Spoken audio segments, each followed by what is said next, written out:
मैं चाहती हूं कि आज आप निर्णय लें कि आप अपने कौन से भाग को प्रसन्न करना चाहते हैं। क्या आप अपने भीतरी मनुष्य को प्रसन्न रखना चाहते हैं? क्या आप चाहते हैं कि आपको अंदरूनी आनंद और शांति हो और संतुष्टि भी?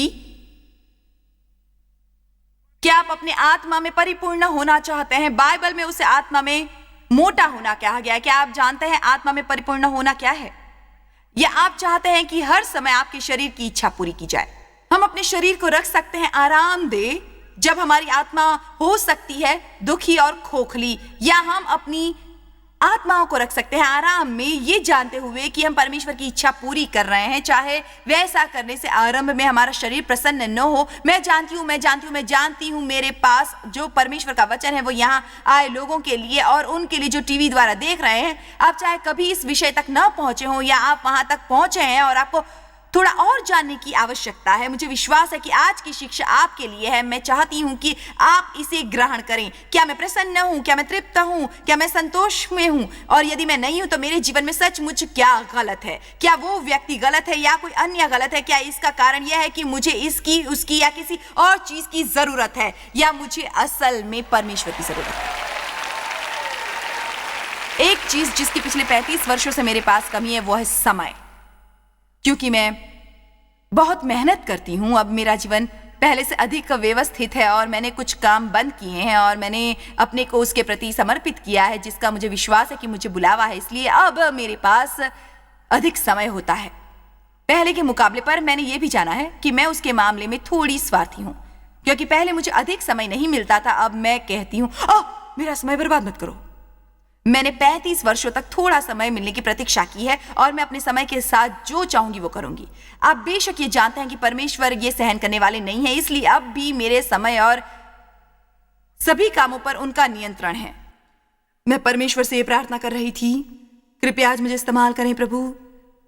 परमेश्वर आज मेरी राह में किसी को लाए जिसकी मैं मदद कर सकूं। परमेश्वर मैं चाहती हूं आप मुझे इस्तेमाल करें। यदि आप मुझे इस्तेमाल नहीं करेंगे तो मैं प्रसन्न नहीं रह सकती। मेरी एक योजना थी, मुझे खरीदारी करनी थी।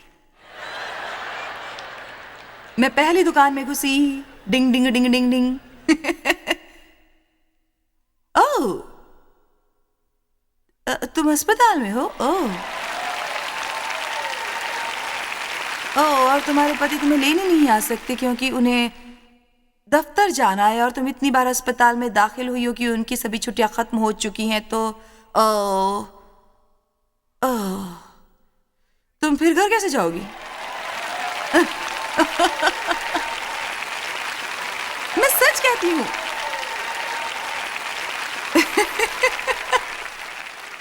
मैं नहीं चाहती थी कि मैं खरीदारी करना बंद कर दूं, पर मैं पांव धोने के लिए वचनबद्ध हूं। सचमुच वचनबद्ध हूं, सचमुच मैं पांव धोने के लिए समर्पित हूं। सच यह है कि मैं आपको आक्रामकता से यह कहने की चुनौती देती हूं और मैं चाहती हूं कि आप एक डायरी बनाएं और देखिए आप पांव धोने के कितने सृजनात्मक तरीके ढूंढ सकते हैं।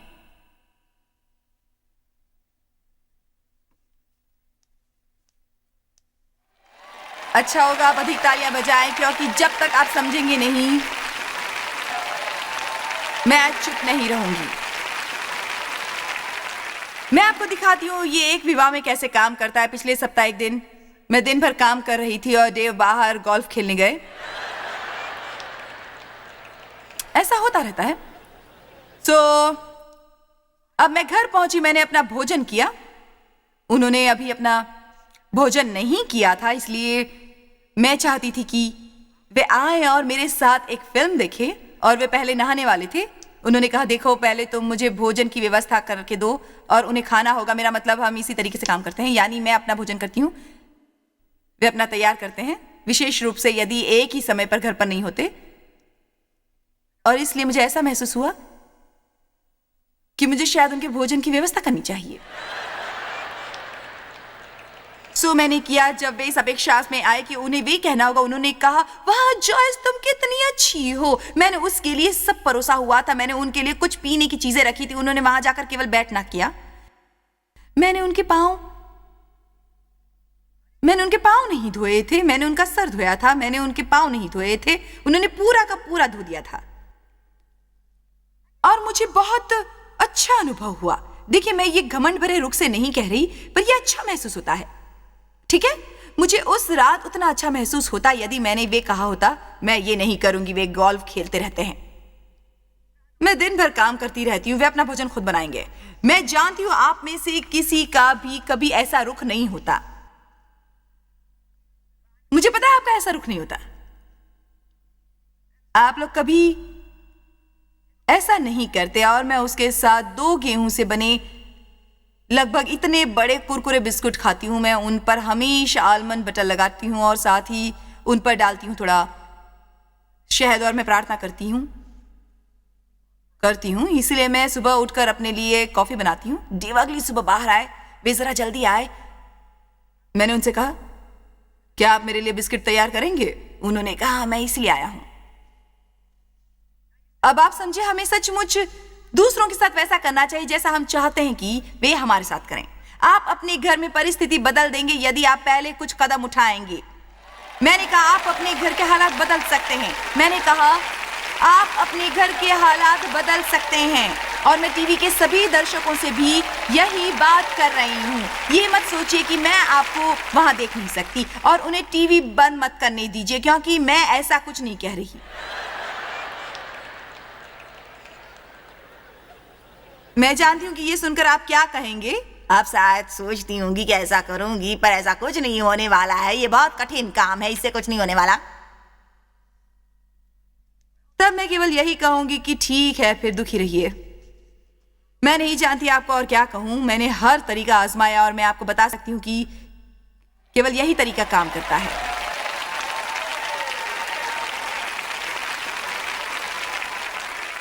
हमारा क्या लाभ होता है यदि हम गिरजे से निकलकर घर जाते समय पूरा रास्ता अपने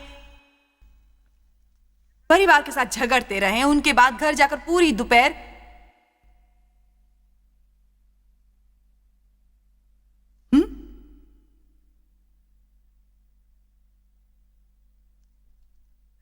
घर जाते समय पूरी दोपहर अपने पर तरस खाते रहे क्योंकि हमने गलत किया है। ठीक है, यूहन्ना 13 की ओर चलते हैं। फसह के पर्व से पहले जब यीशु ने जान लिया कि मेरी वो घड़ी आ पहुंची है कि जगत छोड़कर पिता के पास जाऊं, वो अपने लोगों से जो जगत में थे जैसा प्रेम वो रखता था, अंत तक वैसा ही प्रेम रखता रहा। वे उन्हें सिखाने वाला था कि पांव कैसे धोते हैं। ये सबसे बढ़िया काम है जो मैं तुम्हारे लिए कर सकता हूं। और जब शैतान यहूदा के मन में ये डाल चुका था कि उसे पकड़वाए, तो भोजन के समय यीशु ने ये जानकर कि पिता ने सब कुछ मेरे हाथ में कर दिया है और मैं परमेश्वर के पास ले आया हूं और परमेश्वर के पास जाता हूं, भोजन पर से उठकर अपने कपड़े उतार दिए और नौकर का अंगोछा लेकर अपनी कमर बांधी। कमरे में सभी स्तब्ध रह गए, वे क्या कर रहे हैं। तब बर्तन में पानी भरकर चेलों के पांव धोने और जिस अंगोछे से उसकी कमर बंधी थी उसी से पोंछने लगा। तब वो शैतान पतरस के पास आया। तब उसने पतरस से कहा, हे प्रभु, क्या तू मेरे पांव धोता है? क्या तेरा काम है मेरे पांव धोना? मैं समझ सकती हूं कि उसने क्यों वैसा महसूस किया। मेरे विचार से वो पतरस की ओर से शायद एक अच्छी प्रतिक्रिया थी, क्योंकि यीशु ने कहा, तुम अब समझ नहीं रहे हो मैं जो कर रहा हूं, पर तुम बाद में ये समझोगे। पतरस ने उससे कहा, तू मेरे पांव कभी न धोने पाएगा।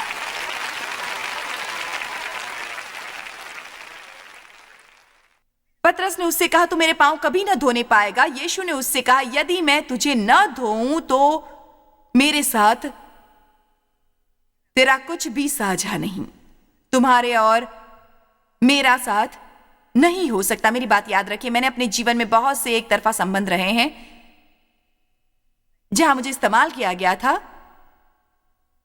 वे मुझसे लेते रहे बदले में कुछ दिए बगैर। लगभग 5 वर्ष पहले मैं इससे बहुत थक गई और मैंने सोचा मैं या तो सच्चे मित्र बनाऊंगी या मित्रों के बिना ही रह लूंगी।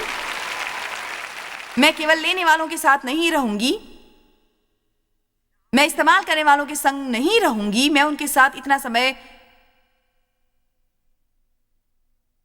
बिताऊंगी कि उनकी मदद कर सकूं और उनके लिए अच्छा उदाहरण बन सकूं।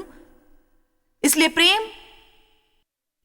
कोई सिद्धांत, कोई बात, कोई प्रवचन नहीं है जिस पर सभी को आमीन कहकर फिर घर जाकर कुछ नहीं करना है। दोस्तों, यदि हमें कोई बात समझने की आवश्यकता है तो ये बात है, आप समझ रहे हैं ना, हमें ये समझना जरूरी है। हमें केवल आमीन नहीं कहना है। सिस्टर जॉयस ने आज अच्छे संदेश का प्रचार किया था, नहीं, हमें इस पर अमल करना है। आपको यहां से बाहर जाकर यह कहना आरंभ करना है, परमेश्वर मुझे मदद चाहिए, मुझे सिखाइए। प्रेम के बारे में आपको जो भी किताब मिले उसे पढ़िए। बाइबल में आपको प्रेम, दूसरों की मदद करने और सेवक बनने के बारे में जो भी वचन मिले उसे लीजिए और एक किताब में लिख लीजिए। ऐसा करने के लिए कंप्यूटर मत इस्तेमाल कीजिए, उन्हें अपने हाथों से लिखिए।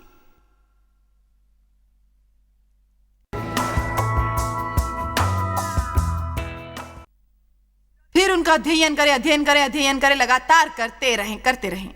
मैं अभी भी नियमित रूप से प्रेम चाल का अध्ययन न करती तो और 15 वर्षों तक नहीं कर पाती। मैं आपको एक बात बता सकती हूं, मुझे अब शैतान के साथ उतनी परेशानी नहीं होती क्योंकि मैं प्रेम का अध्ययन कर रही हूं, जितनी तब होती थी जब मैं आत्मिक युद्ध की सभाओं में जाती थी हर सप्ताह। पर मुझे अधिकांश लोग अच्छे नहीं लगते थे, प्रेम तो दूर की बात है।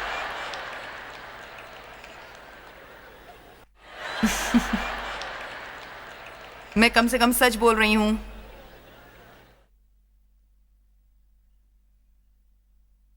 देखिए, मैंने एक बात सीखी है, यदि आप एक प्रचारक हैं या कभी प्रचारक बनने की आशा करते हैं, या आप वचन सिखाने वाले हैं, या आप गाना गाने वाले हैं, या लोगों के सामने कुछ भी करने वाले हैं, मैं आपसे कुछ कहने वाली हूं, आप लोगों के सामने जो करते हैं उसका कुछ मूल्य नहीं होता यदि आप अपने घर में एकांत में वैसा जीवन नहीं जी रहे होते।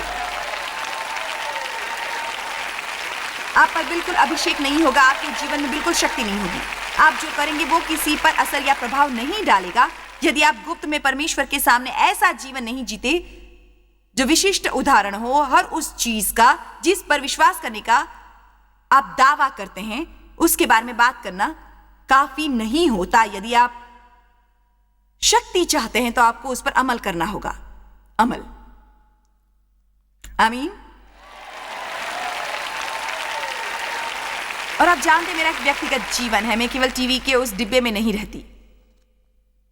मेरा एक जीवन है, मैं दादी और नानी दोनों हूं, मेरे 4 वयस्क बच्चे हैं, मेरी 2 बहुएं हैं, 2 दामाद हैं, एक पति है, और एक शिक्षिका होने और परमेश्वर के अपने जीवन पर बुलावे को पूरा करने के अलावा मैं एक पत्नी हूं। मेरी माँ और मेरी मौसी दोनों 80 दशक में हैं। मेरे पिता और मौसा दोनों गुजर गए हैं और इसलिए उनकी देखभाल करने की जिम्मेदारी मुझ पर है। मैं केवल प्रचारक नहीं हूं, मैं और भी बहुत कुछ हूं। मैं एक माँ हूं, आंटी हूं, पत्नी हूं, दादी हूं, नानी हूं, सास हूं। मैं उनमें किसी भी जिम्मेदारी से बच नहीं सकती केवल इसलिए कि मैं टीवी पर आती हूं। ओह, और मैं बड़ी होती हूं कई हजारों, कई लाखों के सामने, और मेरी तस्वीरें सब जगह होती हैं। परमेश्वर कहते हैं, शाबाश, जाकर कुछ पांव धो और चुप रहो।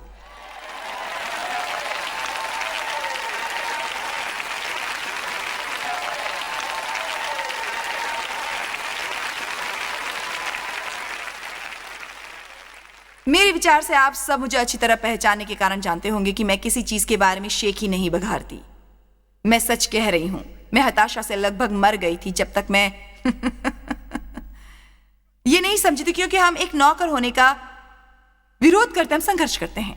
हमारे शरीर में ऐसा कुछ नहीं है जो ये करना चाहता है। बाइबल के अनुसार हमें तत्काल ये करना चाहिए, चाहे जैसा भी मौसम हो, चाहे वे सुविधाजनक हो या असुविधाजनक, जब वे अच्छा महसूस न हो। एक बात सुनिए जो हमें समझनी है, हम अपने हाथ से बहुत से मौकों को जाने देते हैं और हम जान नहीं पाते कि वे मौका है। हम उन्हें बोझ समझते हैं, हम उन्हें बाधाएं समझते हैं। यीशु द्वारा किया प्रत्येक चमत्कार उन्होंने तब किया जब वे कहीं जा रहे होते और राह में कोई उन्हें रोक लेता। उनसे कुछ सीखिए।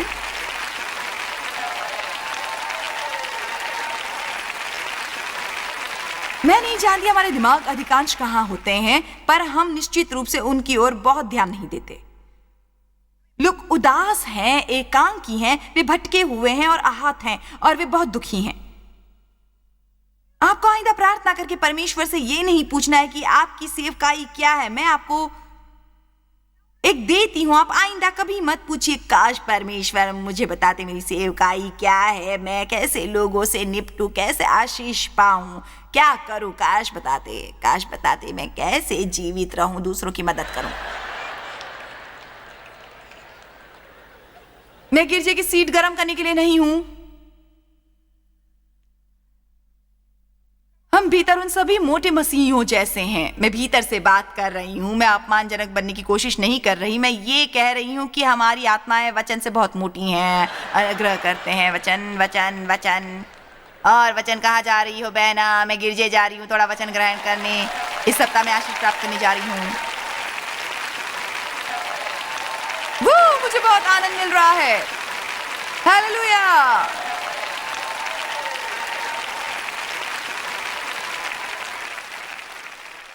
आप जानती हैं सिस्टर जोन्स, मैं कोई दूसरा गिरजा खोजने के बारे में सोच रही थी। सच कहती हूं, ऐसा लगता है जैसे मुझे यहां पर अब कुछ पोषण नहीं मिलता। और आप उस पादरी को जानती हैं? वे पिछले सप्ताह मेरे बगल से निकल गए। उन्होंने मुझसे ना हाथ मिलाया, ना बात की, ना मुस्कुराए। और पिछले महीने मेरा बेटा अस्पताल में दाखिल था और मैं स्वयं वहां थी। वो अस्पताल में भी नहीं आए। उन्होंने हालचाल पूछने के लिए किसी और को भेजा।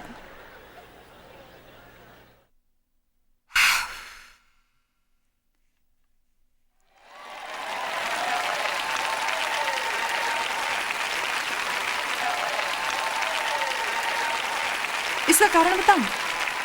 क्योंकि हम ऐसा सोचते हैं, मेरा क्या होगा, मेरा क्या होगा। आप मुझे अच्छा महसूस नहीं करवा रहे, आप मेरे लिए कुछ नहीं कर रहे। मैं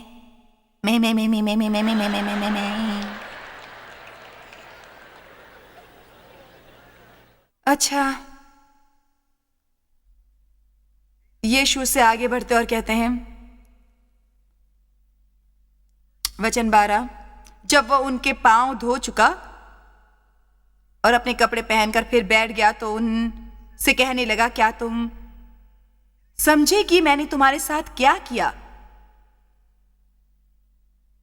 तुम मुझे गुरु और प्रभु कहते हो और भला कहते हो, क्योंकि मैं वही हूं। यदि मैंने प्रभु और एक गुरु होकर तुम्हारे पांव धोए तो तुम्हें भी एक दूसरे के पांव धोने चाहिए। ये तुम्हारा कर्तव्य है, जिम्मेदारी है और तुम पर फर्ज है, क्योंकि मैंने तुम्हें नमूना दिया है कि जैसा मैंने तुम्हारे साथ किया, अपनी बारी आने पर तुम भी वैसा ही किया करो। मैं तुमसे सच सच कहता हूं, दास अपने स्वामी से बड़ा नहीं और न भेजा हुआ अपने भेजने वाले से। दूसरे शब्दों में वे कह रहे थे, यदि मैं ये कर सकता हूं तो तुम भी कर सकते हो। यदि मैं इतना अच्छा नहीं कि ये कर सकूं, फिर तुम भी इतने अच्छे नहीं कि ये कर सको। यदि मैं इतना अच्छा नहीं कि ये कर सकूं, फिर तुम भी इतने अच्छे नहीं कि ये कर सको। मुझे वचन 17 प्यारा है, क्योंकि ये मुझे बहुत चिंतित करता है। क्योंकि असल में मैं एक बहुत प्रसन्न मसीही नहीं थी। मुझे प्रसन्न रखना आसान नहीं था। आखिरकार मैं दुखी रहते हुए तंग आ गई और मेरे पास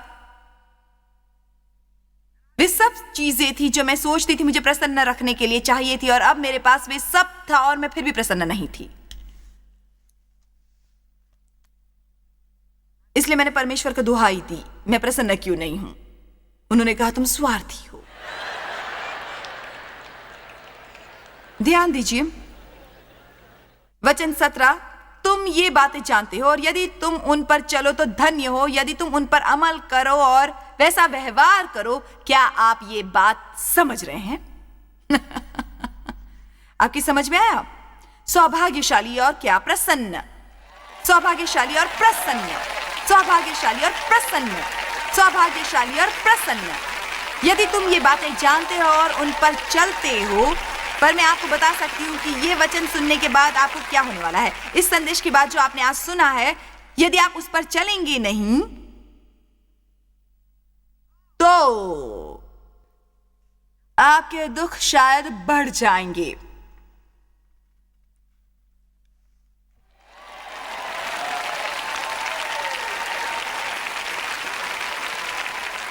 मैं जानती हूँ लोगों को अच्छा नहीं लगता जब हम उनसे ऐसी बातें कहते हैं, पर आप जानते हैं यीशु इसी तरह बातें करते थे। और क्या आप जानते हैं उसका क्या कारण था? क्योंकि उन्होंने लोगों से प्रेम था। मैं आपको क्रोधित कर सकती हूँ यदि आपको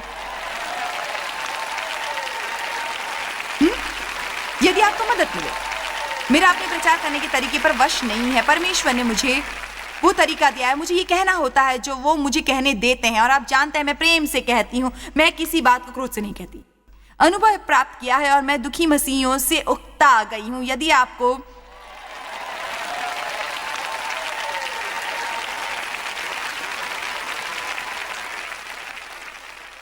संभालने के लिए प्रति सप्ताह आधे गिरजे को कोशिश करनी पड़ती है तो होश में आइए। एक स्त्री ने फादर टोमी बर्नेट के पास आकर कहा, मैं बहुत हताश हूं फादर टोमी, मैं आपसे थोड़ा परामर्श लेना चाहती हूं। उन्होंने कहा, दरअसल इस सप्ताह मैं बहुत व्यस्त हूं और इसलिए मैं इस सप्ताह ये नहीं कर पाऊंगा। पर उन्होंने कहा, यदि तुम अगले सप्ताह आ सकती हो मैं करूंगा। स्त्री ने कहा, मैं नहीं जानती उस दौरान मैं क्या करूंगी, मैं बहुत हताश हूँ, बहुत दुखी हूँ, मैं बिल्कुल नहीं जानती मैं ये कर पाऊंगी या नहीं। उन्होंने कहा, तुम्हें बताता हूँ तुम्हें क्या करना चाहिए। मैं जानता हूँ कि तुम बहुत अच्छे बिस्कुट बनाती हो। मैं चाहता हूँ कि तुम घर जाओ, थोड़े बिस्कुट बनाओ और उन्हें बांट दो। कई सप्ताह गुजर गए पर वो लौट कर नहीं आई। एक दिन वे गिरजे से निकल रहे थे और वो स्त्री निकली। तब उन्होंने पूछा, आप आई नहीं? मैंने सोचा आप थोड़ा परामर्श लेने के लिए जरूर आएंगी। उसने कहा, नहीं, मुझे उससे मुक्ति मिल गई, मैंने बिस्किट बनाना आरंभ कर दिया है। इसलिए मैं शायद आपसे कह सकती हूँ, जाकर थोड़े बिस्कुट बनाइए, जाकर कुछ पाँव धोइए, जाकर किसी की प्रशंसा कीजिए, किसी को देखकर मुस्कुराइए, किसी को असल में अपनी गाड़ी में घर तक छोड़िए। देखिए आप कभी अप्रसन्न नहीं होंगे।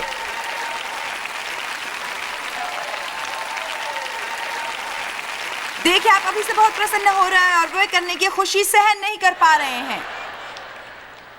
मेरा मतलब है यहाँ बत्तियां जगमगा रही हैं, प्रचार बढ़िया है, संगीत भी बढ़िया था, इसीलिए आप कहते हैं कि पर आप घर पर जाएंगे तो अकेले नहीं होते। तब तक प्रतीक्षा कीजिए जब आप सुबह उठे और आपके हार्मोन्स ने गड़बड़ी मचाई हो।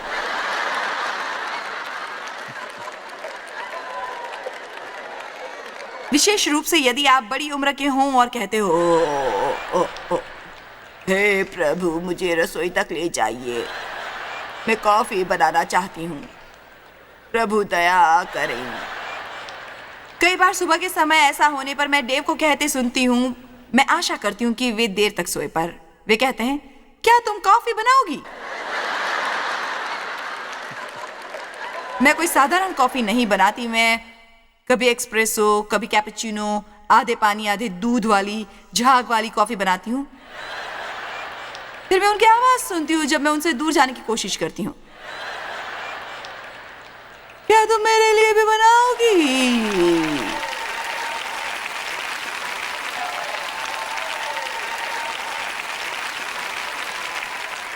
सबसे क्रोधित करने वाली बात यह होती है कि मैं वो करने को तैयार भी होती हूँ। उनके इस बारे में कई नियम होते हैं। मेरे साथ यात्रा करने वाले जानते हैं कि मैं सत्य बोल रही हूँ।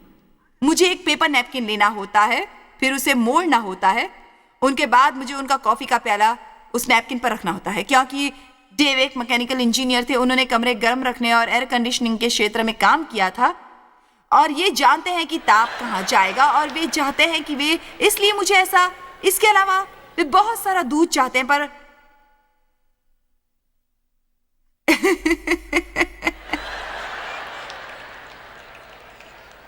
ऐसे समय पर आपको यह संदेश याद रखना होगा। ऐसे समय पर आपको देखना होगा कि आप तब भी वो कहते हैं, आमीन सिस्टर जॉयस, मैं आज पाँव धो रही हूँ। परमेश्वर की दृष्टि से देखें तो सच्ची महानता का मतलब है दूसरों का भला करना। हम लोगों से कैसा बर्ताव करते हैं वो बहुत महत्वपूर्ण है और हमें वे करने को तैयार रहना चाहिए, चाहे हमें उसके लिए कोई भी बलिदान देना पड़े। भला करने के अंतिम नतीजे आपको हमेशा आशीष देते हैं। यूहन्ना 13:17 हमें दूसरों के लिए आशीष बनना सिखाता है और लिखा है, तुम तो ये बातें जानते हो और यदि उन पर चलो तो धन्य हो। तो हम ये निश्चित करना चाहते हैं कि हम दूसरे लोगों की मदद कर रहे हैं। मैंने कुछ वर्ष पहले दलव को मदद प्राप्त कीजिए और जाकर दूसरों की भी मदद करिए।